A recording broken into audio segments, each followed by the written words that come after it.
Okay guys, so this is Mrs. Mayer and I decided that I'm just going to create a video to instruct on what you need to be doing at home. I started typing this out and I realized my email is getting really long and complicated, so I thought, you know what, maybe you just need to hear it from me. So if you have questions, please email me back, but hopefully this will be a better way of understanding what's going on in the classroom. Your classmates right now are writing a compare-contrast essay, and you should have received an email from me yesterday on how to get started on that, as well as a copy of the poems that you're comparing and contrasting, as well as a copy of the information you need to kind of set it up. And as of now, you should have figured out, some notes on, you should have created, compiled some notes on the differences and the similarities that you saw in the two poems, and you should have come up with a theme that they share. And then you should have come up with the way you want to organize your essay. So do you want to organize it point by point, or do you want to organize it poem by poem?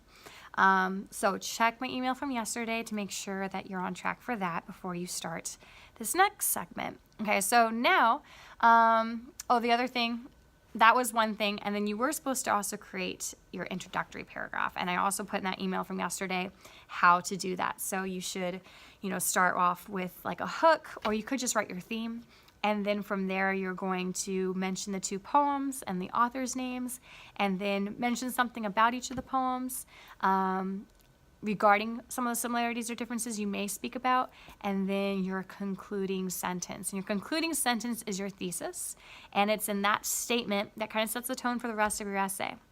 So that's where you really need to be before starting this next part.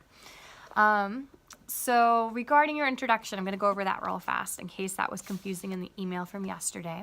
I had modeled writing in one of these introductions for your whole class yesterday, so you didn't really get that, so I'm going to do that now. And so your introductory paragraph, you're comparing and contrasting these two poems, and you're comparing how they're similar themes, which is why you want to come up with one theme that they share. It's called a recurring theme because it's a theme that comes up again and again. But you're going to notice that there's differences. That the poem about spring harvest of snow peas is more uplifting. It's focusing on more positive aspects of nature, and even ends with the line, "I am unequivocally happy." And then you're going to notice Eating Alone also focuses on aspects of nature, but different ones that seem a little more negative, and ends with this feeling of, and this comment of, loneliness. Both of them are dealing with the passing of a loved one. Both of them are remembering good memories of that loved one, but one of them, she or he, we're not sure who the narrator is alone, but they're not really feeling lonely, they're feeling happy. The other one is alone and feeling that loneliness. So you are comparing and contrasting those things. So the question we were kind of wrestling was can you be alone and not lonely? And that's kind of what these poems are talking about. Let's see here. So I'm still battling my cold, so sorry. So for the paragraph, you can start it off with an attention grabber. Okay, so your introductory paragraph, you can start it with an attention grabber, have a question or something. And as I tell you this, feel free to pause this video. So as I give you something to do, just hit pause and then write your attention grabber and then hit play, okay? And get to the next thing. So first, you can start off with an attention grabber. You can ask a question. I think a lot of your classmates are doing that. That's actually how I first wrote my sample too. I decided I would just write while your classmates were writing, and I was writing my introductory paragraph and I wrote this. And again, you can pause it. I don't know if it's coming across backwards. If it is, I'm sorry. But I started with, does being alone mean you're also lonely? That was my question. I figure the poems are addressing that. That was my attention grabber. Whenever I write an introductory paragraph, I tend to write it twice, because I'll write it the first time and then I'm in the right mindset, and then I realize, you know what, scratch that, and I'll start completely over. I have done this since high school, and I think it's a good practice. I think that your introductory paragraph is a hard thing to write because you're first getting into it, so usually that first draft is never as strong as it could be. And rather than take the first draft and try to edit it, it's almost better to write a first draft and then push that aside and just write again and make it different. Make it different, purposely make it different. And then you have two paragraphs for the same purpose. And then what you can do is you'll notice usually your second one is better. Or at least you'll notice that parts of the first one are really good and parts of the second one are really good. And so just take the parts you like and put it together. Now you have a strong introductory paragraph. You might want to type this because then you can, it's easier to edit on the computer. So when I wrote my introductory paragraph again, here's the intro sentence I came up with. I decided to write my theme first. So I wrote, loneliness is not a result of being alone, but it's often a byproduct. So that was my second attempt, totally different. And I think I liked that better. But then you're going to go into, second sentence is writing the titles of both poems and the authors. So you could write it like, In Spring Harvest of Snow Peas by Maxine Kingston and Eating Alone by Lee Young Lee, the poems seem to offer different answers. And I wrote that one after the question, attention grabber I had.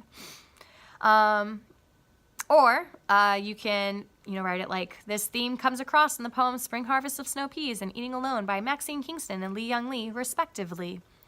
The word respectively is helpful because it means that the first poem matches the first author I've mentioned. The second poem matches the second author I've mentioned.